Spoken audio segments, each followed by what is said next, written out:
Everyone believed he was unstoppable. A boy they called a genius, the one who solved problems faster than his teachers, the one destined to succeed. But one exam, one single moment, changed everything. This is the shocking story of the genius who failed. His name was Daniel. From a very young age, he was different. At just 10 years old, he was solving puzzles that left adults speechless. At 12, he was reading books far beyond his grade level.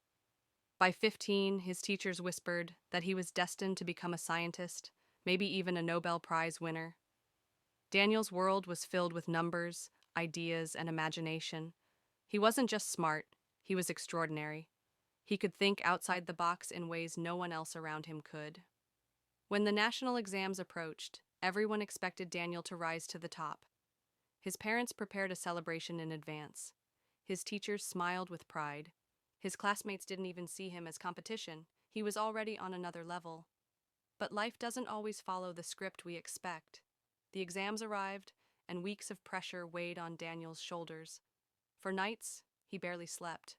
His mind, once full of brilliance, was drowning in expectation.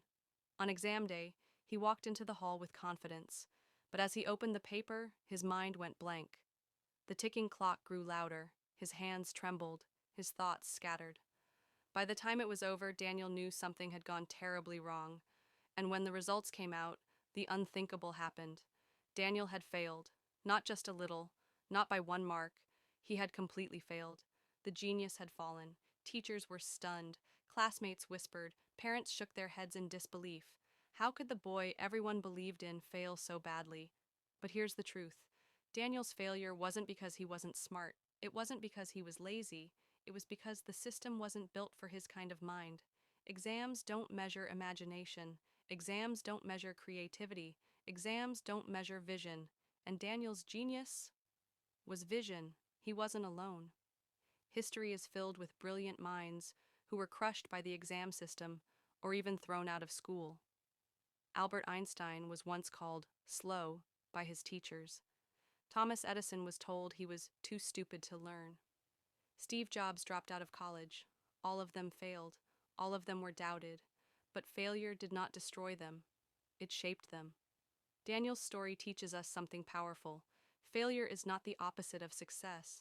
Failure is part of success. An exam can measure what you memorize, but it can never measure what you dream. So if you've ever failed, remember this: you are not alone. Some of the world's greatest minds once stood exactly where you are standing today. Failure does not mean the end of your story. Sometimes, failure is only the beginning. This was the story of the genius who failed his exam. If you believe every untold story deserves to be heard, subscribe to Voices Untold and join us as we uncover the stories that inspire, shock, and change the way we see the world. Because every story matters, and every voice deserves to be heard.